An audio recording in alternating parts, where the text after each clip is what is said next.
Assalamualaikum warahmatullahi wabarakatuh. Halo teman-teman, perkenalkan nama saya Ninda Marga Yifu dengan NIM A1N1230054. Saya dari program studi pendidikan sejarah. Pada video kali ini saya akan menjelaskan 5 budaya lokal yang ada di Muna, Sulawesi Tenggara. Berikut video penjelasannya. Udah tahu belum sobat? Indonesia ternyata punya layang-layang purba tertua di dunia. Namanya Kagati Kolope.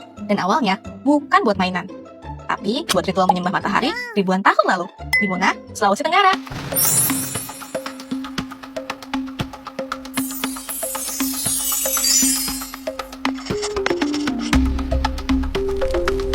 Halo sobat, hari ini kita terbang ke Pulau Muna buat bahas asal-usul layangan paling tua di dunia.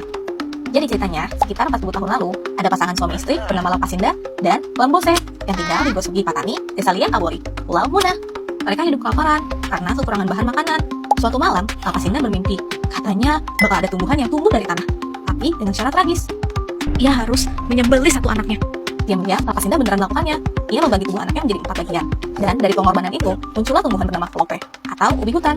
Suatu hari, daun kelope ini gugur, dan Lapasinda mencoba menebakkannya. Dan ternyata, bisa melayang. Dari situlah lahir Kagati Kolope, layangan tradisional yang legendaris. Dulu, banyak yang mengklaim kalau layangan pertama itu berasal dari Cina, sekitar 2.400 tahun lalu. Tapi, penelitian Wolfgang Dick tahun 1997 menemukan lukisan kuno di dinding Gua Sugi Patani berupa gambar orang yang sedang bermain layangan. Artinya, layangan dari Pulau Muna ini lebih tua ribuan tahun lalu dari layangan Cina. Kalau di Cina, layangan pakai kain dan batang aluminium. Kagati dari Muna jauh lebih alami, karena dibuat dari daun ubi kering, serat nanas, dan bambu lokal. Dan fungsinya juga lebih sakral. Buat masyarakat Muna, Kagati bukan cuma hiburan. Dulu, layangan ini diterbangkan 7 hari 7 malam. Lalu, kalinya diputus. Mereka percaya layangan itu terbang ke matahari, membawa doa, dan memberi perlindungan dari siksa api neraka setelah meninggal. Bahkan, ada kepercayaan unik. Siapa yang bisa menjaga layangan tetap terbang 7 hari penuh, dialah yang dianggap pantas jadi pemimpin. Sekarang, Kagati masih diterbangkan, bahkan ikut festival internasional. Dan di tahun 1996 sampai 1997, Kagati sempat mendapatkan penghargaan sebagai layangan paling alami di dunia. Gimana sobat? Kalian lebih kaget karena Kagati Kolope dipakai buat sembah matahari, atau karena kisah kelam Lapasinda di balik lahirnya layangan ini?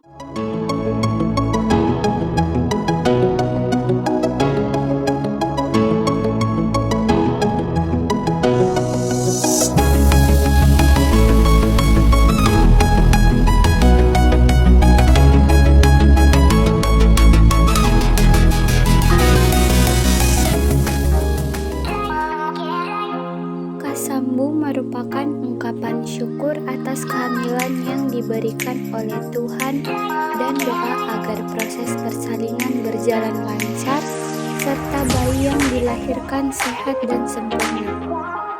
Hal ini dipercaya bahwa dengan melaksanakan adat Kasambu, bayi akan terhindar dari gangguan makhluk halus dan diberikan perlindungan. Silaturahmi antar anggota keluarga dan masyarakat sekitar. Prosesi adat Kasambu yaitu 1. Kakadiu siraman atau mandi. Suami istri dimandikan oleh seorang dukun atau sando dengan prosesi menghadap ke barat untuk menghindari malapetaka dan menghadap ke timur untuk membuka rezeki bagi suami istri dan bayi. Yang kedua, Ditunu dupa dan kabasano harwa atau bakar dupa dan pembacaan doa. Pembakaran dupa sebagai simbol mengingat leluhur dan pembacaan doa untuk keselamatan ibu dan bayi. Ketiga, Dopointara 5 modi atau jabatangan. Jabatangan antara imam, suami istri, dan sando sebagai simbol kekuatan keluarga dan peran masing-masing. Keempat, Kateinodoi atau simpan uang. Simbol pertanda bahwa dalam proses kelahiran pasangan suami istri akan melalui tantangan dan ujian. Yang kelima, Kasambuhi atau penyuapan. Penyuapan makanan tradisional kepada suami istri dan anak kecil sebagai simbol pengharapan keselamatan. Tradisi adat Muna setelah akad yaitu dinamakan Kasambu. Pengantin disuap oleh orang tua adat dan isi harwanya itu ada ayam kalei, ayam goreng, lapa-lapa, telur, sanggara, waje, kalo-kalo, onde-onde, susuru, sirikaya, kalei silada, dan dodol.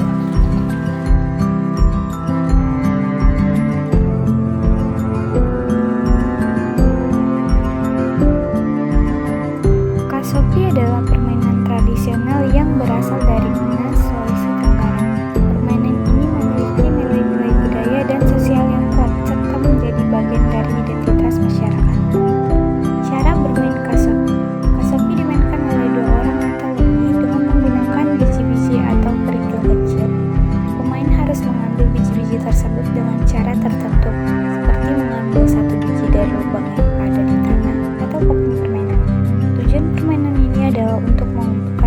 Indonesia.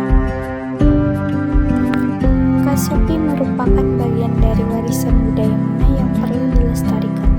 Permainan tradisional seperti kasopi ini dapat membantu melestarikan nilai-nilai budaya dan sosial masyarakat Muna serta menjadi sarana edukasi bagi anak-anak.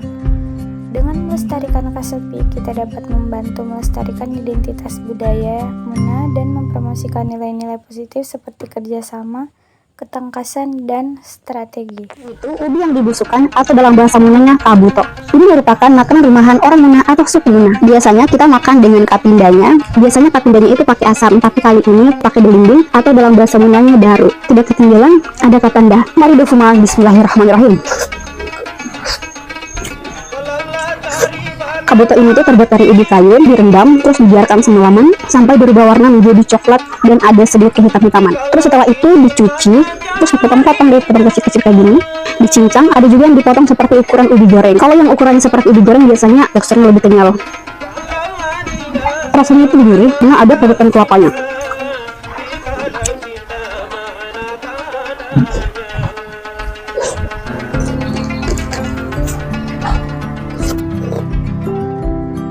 Parende atau biasa disebut dengan ikan kuah kuning adalah makanan khas Sulawesi Tenggara, khususnya di daerah Muna dan sekitarnya. Makanan ini berupa ikan yang dimasak dalam kuah kuning yang kaya rempah seperti kunyit, jahe, dan lain-lain.